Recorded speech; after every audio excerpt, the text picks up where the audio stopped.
Olá, meus amigos.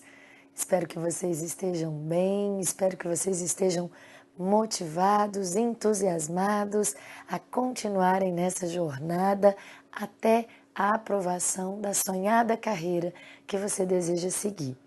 Peço desculpas mais uma vez pela minha voz, estou bastante afônica, mas hoje a gente vai trabalhar o tema dos atos processuais e à medida que a gente for trabalhando, a voz vai esquentando, a gente vai ter condições de, com toda certeza, levar o conteúdo até você.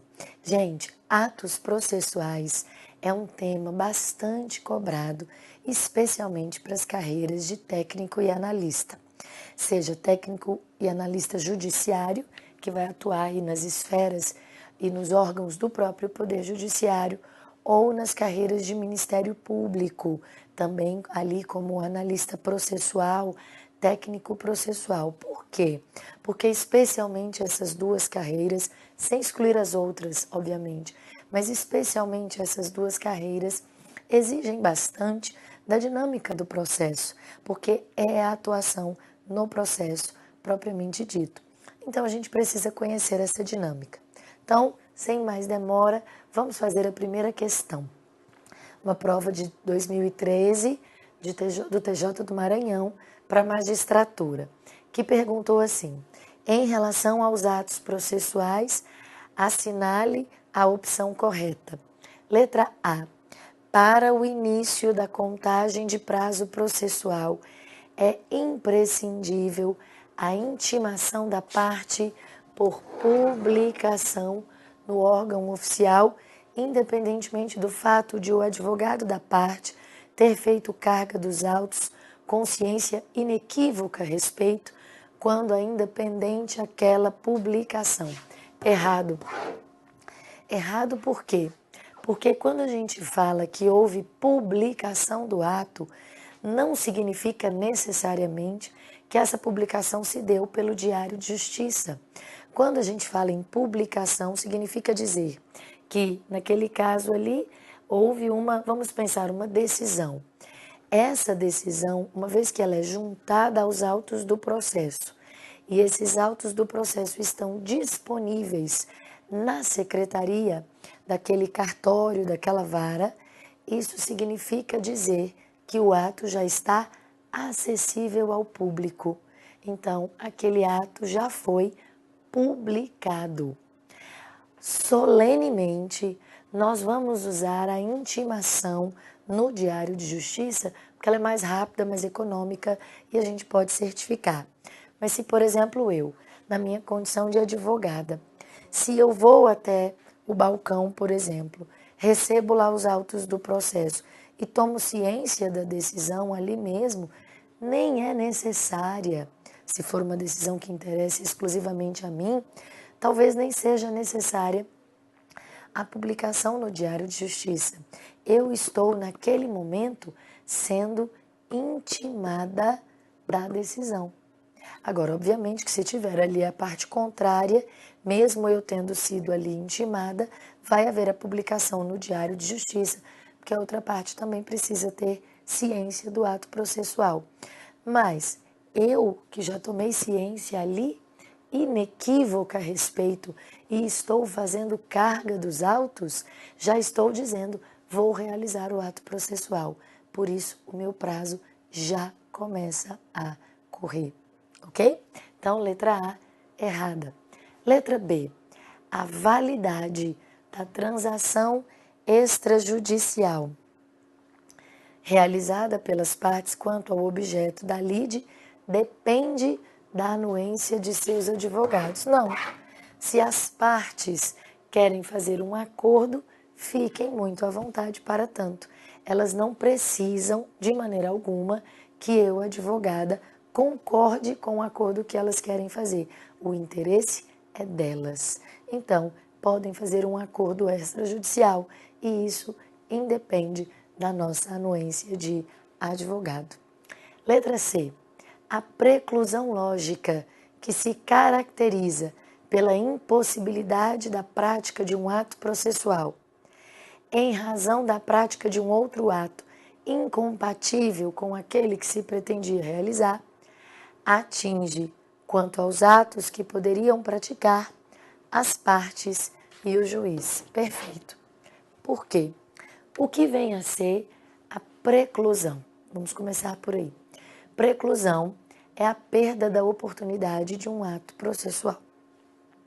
A preclusão pode ser lógica, consumativa ou temporal. Vamos lá. Preclusão temporal é porque passou o prazo e aí a gente não realizou o ato. Então a gente perdeu a oportunidade. Exemplo, prazo de contestação, 15 dias.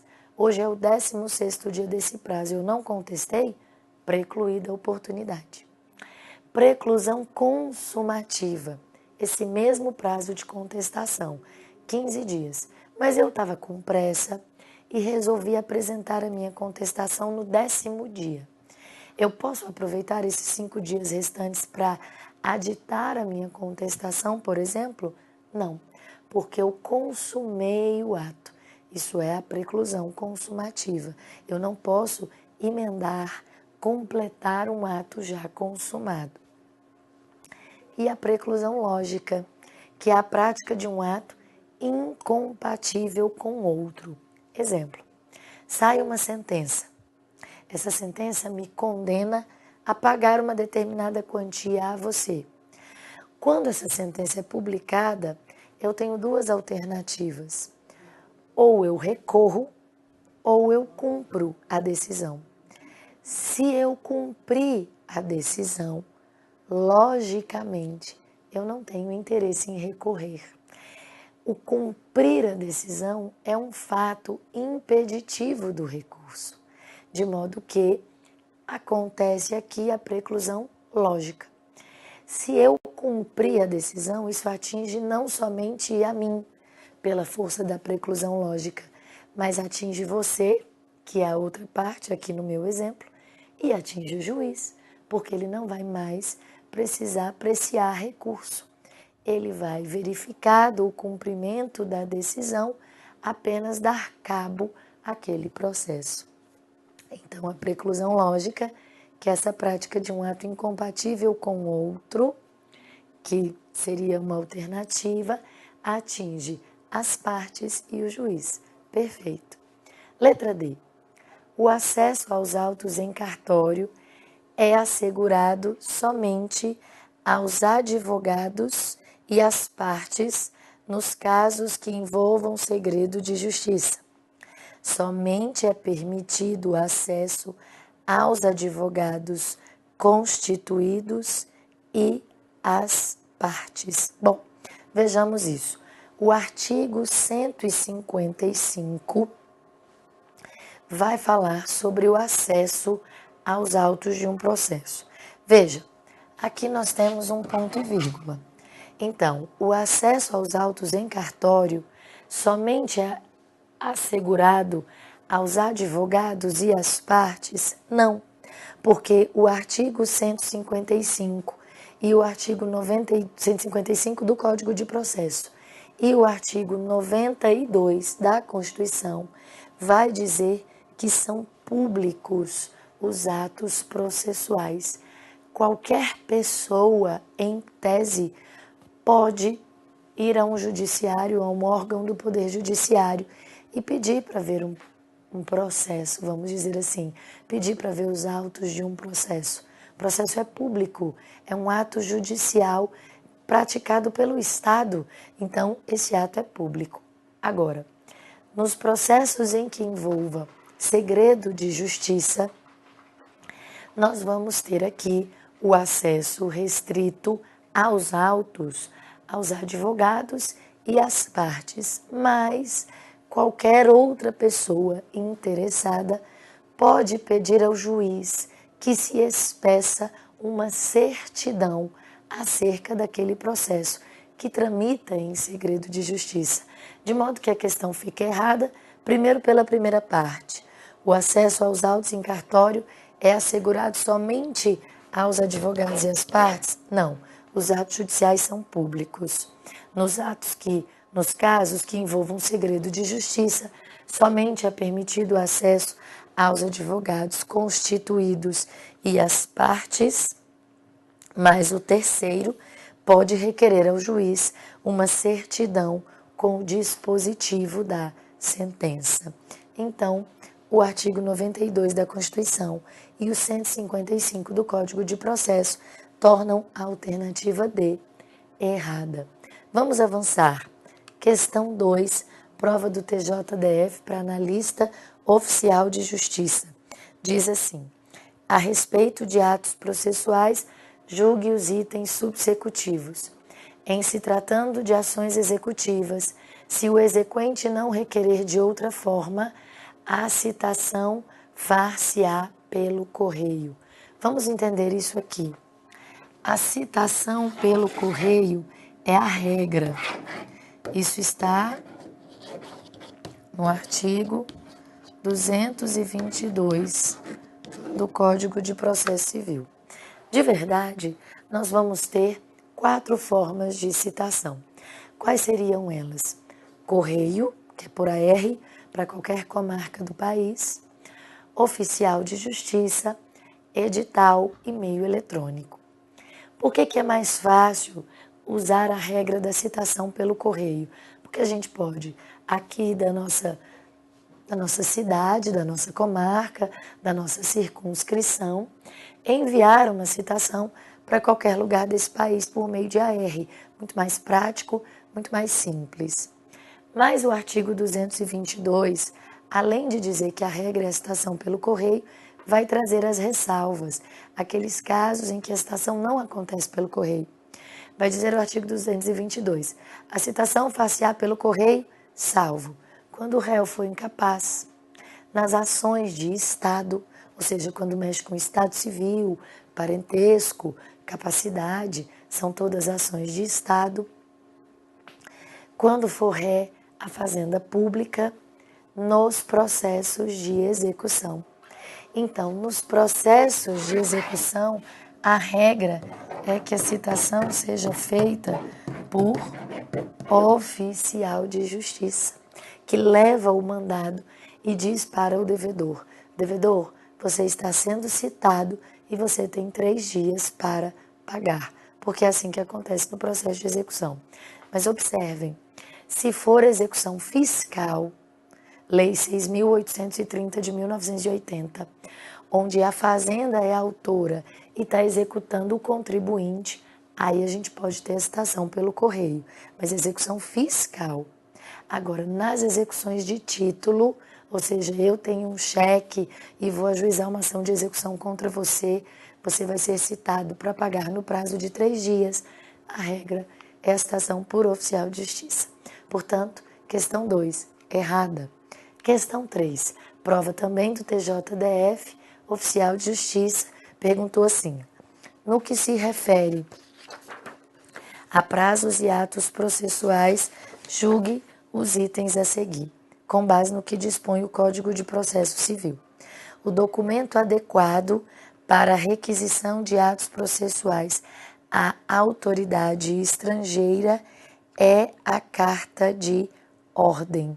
Veja, se eu estou fazendo uma requisição de ato a uma autoridade estrangeira, o artigo 201 vai dizer que quando é autoridade estrangeira, a carta é a carta rogatória.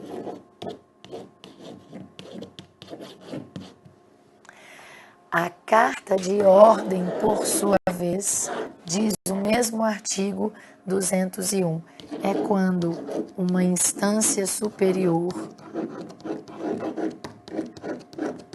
remete pedido de um ato a uma instância inferior subordinada. Por exemplo, o desembargador do TJDF pode expedir uma carta de ordem para o juiz de piso do TJDF. Agora, para a autoridade estrangeira, o ato é de cooperação, porque nós temos aqui estados soberanos. A carta é a carta rogatória, artigo 201 do Código de Processo. Portanto, errado também. Questão 4, da mesma prova do TJDF, mesma prova de oficial de justiça, avaliador, colocou assim: Considere a seguinte situação hipotética. Viviane ajuizou demanda pelo rito ordinário contra João e Maria, que, por sua vez, outorgaram procuração a diferentes advogados e a demanda foi julgada procedente. Neste caso, é de 30 dias o prazo para João e Maria interporem recurso de apelação. Perfeitíssimo, por várias razões. Vejam, se Viviane ajuizou demanda pelo rito ordinário contra João e Maria, que por sua vez outorgaram procuração a diferentes advogados, nós já temos aqui a aplicação do artigo 191 do Código de Processo, que vai dizer que quando os litisconsortes tiverem diferentes advogados, eles têm prazo em dobro para contestar, para recorrer e, de modo geral, para falar nos autos. Aí, depois disso, ela diz que foi julgada procedente a demanda, a questão está dizendo isso, e se a demanda foi julgada procedente, os réus vão recorrer. O artigo 513 diz, da sentença cabe apelação. O prazo da apelação está no artigo 508. O prazo é de 15 dias. Mas se são litisconsortes com procuradores diferentes, terão prazo de 30 dias. Então a questão está perfeitíssima. Artigo 191, 508 e 513. Portanto, item 4, perfeito, correto. Questão 5. Prova de 2013, técnico judiciário, área administrativa. Com relação aos sujeitos do processo civil e aos atos processuais, julgue os itens seguintes. A preclusão consumativa, quando o ato processual é realizado, de modo que não pode ser realizado novamente. Perfeito. Falamos isso aqui quando falamos da questão da preclusão lógica. Olha aqui a expressão. Se há preclusão consumativa, é porque o ato já foi consumado, já foi realizado. E isso significa dizer que ele não pode ser repetido, emendado ou complementado. Tudo foi consumado naquela realização do ato processual. Portanto, questão 5, perfeita. Questão 6, prova de técnico judiciário, área administrativa, perguntou assim: com relação aos sujeitos do processo civil e aos atos processuais, julgue os itens seguintes. Segundo o Código de Processo Civil, para efeito de realização dos atos processuais, consideram-se feriados os sábados, os domingos e os dias assim declarados por lei. Não. O artigo 175 diz que são feriados para efeitos forenses os domingos e os dias declarados por lei. Até porque, vou colocar isso aqui para você, o artigo 172 diz que os atos vão se realizar nos dias úteis. E aí, no parágrafo 2º, ele vai dizer que os atos processuais podem ser realizados fora do juízo, a citação e a penhora, de segunda a sábado, das 6 às 20, e por expressa autorização judicial em domingos ou feriados. Então, se o artigo 175 diz para nós que feriado é domingo e os dias assim declarados por lei, o sábado está fora. O oficial de justiça pode ir à nossa casa no sábado, das 6 da manhã às 8 da noite, e pode nos citar. Pode, por exemplo, proceder à penhora do nosso patrimônio, porque assim a lei o permite. Quais seriam, por exemplo, os feriados? 21 de abril, 1º de maio, 15 de novembro, 8 de dezembro, que é dia da justiça, são feriados para o Poder Judiciário. São alguns dos feriados, não é? 7 de setembro, são todos feriados declarados por lei. Portanto, questão 6, errada. Questão 7, de uma prova de defensor público, perguntou assim: no que se refere aos atos processuais no processo civil, assinale a opção correta. Se iniciado o prazo para a prática de determinado ato, se iniciado o prazo para a prática de determinado ato, houver suspensão desse prazo por obstáculo criado por uma das partes, o prazo por inteiro deverá ser restituído à parte prejudicada. Errado. Errado por quê? Porque se houve suspensão, o prazo vai retomar o seu curso.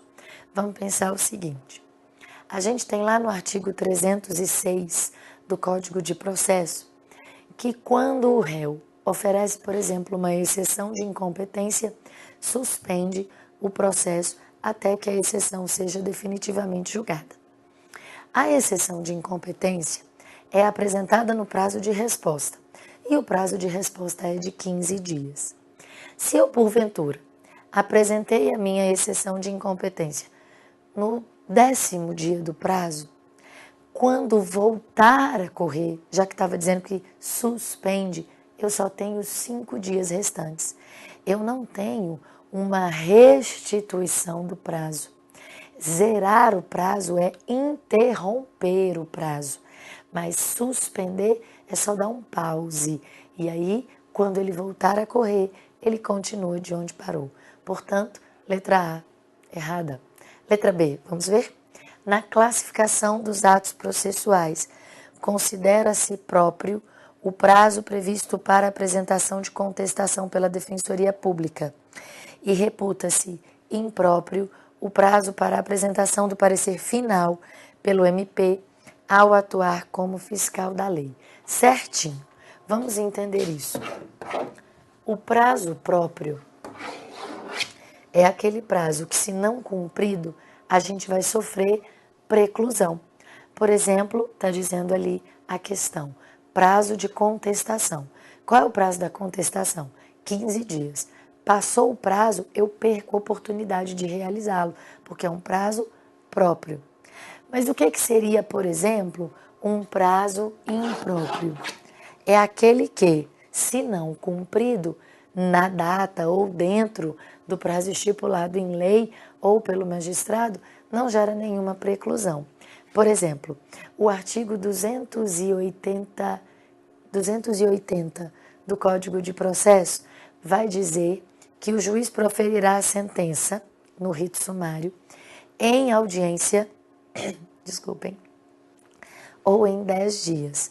Ora, se ele não proferir a sentença em 10 dias, ele pode proferir em 20, em 30, em 1 mês, em 6 meses, em 2 anos.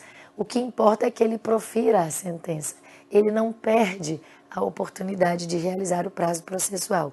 Isso é um prazo impróprio, que, se não cumprido, não gera preclusão temporal. Portanto, a letra B está perfeita. Vamos ver a letra C. Sempre que verificada a revelia do réu, caberá à defensoria exercer a curadoria especial? Não. Sempre que verificada a revelia, não. O artigo 9º do Código de Processo Civil, um artigo que tem caído bastante em prova, vai dizer quem é que vai ter curador especial. O curador especial se dá, ou o juiz nomeia esse curador especial quando o réu é incapaz e não tem representante legal ou colide com os interesses do representante legal, ou quando o réu é revel, citado por edital ou por hora certa. Se ele, por exemplo, foi citado por AR, ou se ele foi citado por oficial de justiça, citado pelo correio, ou citado por oficial de justiça, e é revel, problema do réu, ele que suporte as consequências. Só vai ter curador especial o revel da citação ficta, da citação que a gente não tem certeza absoluta que o réu está sabendo dela, que é a citação por edital e a citação por hora certa. Aí sim nós daremos curador especial. Também o artigo 9º vai dizer que se o réu for preso, se o réu for preso, o juiz também nomeia um curador especial. Mas não é sempre que verificada a revelia do réu, de modo que a letra C está errada. Letra D. No exercício da curadoria do revel, há apresentação apresentação de contestação por negativa geral constitui violação do princípio da ampla defesa. Não. Se o juiz está nomeando um curador especial que pode fazer a contestação por negativa geral e está livre do que chamamos ônus da impugnação especificada dos fatos na contestação, conforme diz o artigo 302 do Código de Processo, pelo contrário, ele está privilegiando e garantindo o exercício da ampla defesa. Na verdade, é uma mitigação do ônus da impugnação especificada dos fatos. Porque eu, por exemplo, se fui citada, aquilo que eu não contestar, presume-se verdadeiro. Mas quando o defensor público, na função de curador do réu, faz uma contestação por negativa geral, ele afasta a presunção de veracidade dos fatos de modo geral. Então, nós estamos garantindo ampla defesa e não violando esse princípio. Por fim, a letra E. Viola a proteção conferida pela lei e por isso não é admitida no processo civil a concessão a terceiros de certidão do dispositivo da sentença proferida em processos que tramitam em segredo de justiça. De maneira alguma. Acabamos de falar isso. O artigo 155 diz que o terceiro que demonstrar interesse jurídico pode pedir ao juiz que profira, que mande expedir uma certidão, dando a ele a informação do dispositivo da sentença. Então, não viola a proteção conferida pela lei, porque a parte não vai ter acesso aos autos que tramitam em segredo de justiça. Portanto, na questão 7, a resposta correta é a letra B de bola. Vamos avançar. Vamos fazer mais uma questãozinha. A questão 8 diz assim, prova do TRT da 10ª região, foi uma prova bem difícil e perguntou para o cargo de analista judiciário execução de mandados. Com relação aos atos processuais, no âmbito do processo civil, julgue os itens subsequentes. A extinção, por decurso de prazo, do direito de praticar o ato, deve ser declarada judicialmente. De maneira alguma, o artigo 183 diz que, decorrido o prazo, independentemente de declaração judicial, extingue-se o direito de praticar o ato. Então, não precisa de declaração de que transcorreu in albis, ou seja, transcorreu em branco o prazo e a parte não realizou o ato processual. Não precisa dessa declaração, pelo contrário, independentemente dela, vai dizer o artigo 183, de modo que a questão 8 é falsa. Questão 9, prova de 2013 para auditor de controle externo, perguntou assim: no que se refere à execução contra a fazenda pública e à execução fiscal, julgue os itens subsequentes. A citação deve ser realizada por oficial de justiça nas execuções contra a fazenda pública e pelo correio com aviso de recebimento nas execuções fiscais se a fazenda pública não a requerer de outra forma. Exatamente. Falamos disso já no artigo 222 e também na Lei 6.830 de 1980. O artigo 222 é do Código de Processo. Qual é a regra? Citação pelo correio. Mas, se é ré, pessoa jurídica de direito público, como é o caso da fazenda pública, o artigo 222 diz que a citação será feita por oficial de justiça. Mas eu mencionei com você que quando é execução fiscal, O que é a execução fiscal? É a Fazenda Pública nos cobrando tributo, por exemplo, a Lei 6.830, em seu artigo 8º, dá como regra a citação pelo correio. Portanto, questão 9, perfeitíssima. E por fim, para terminarmos esse bloco, questão 10 vai perguntar na prova do MPU de analista processual. Julgue os itens subsecutivos referentes aos atos processuais.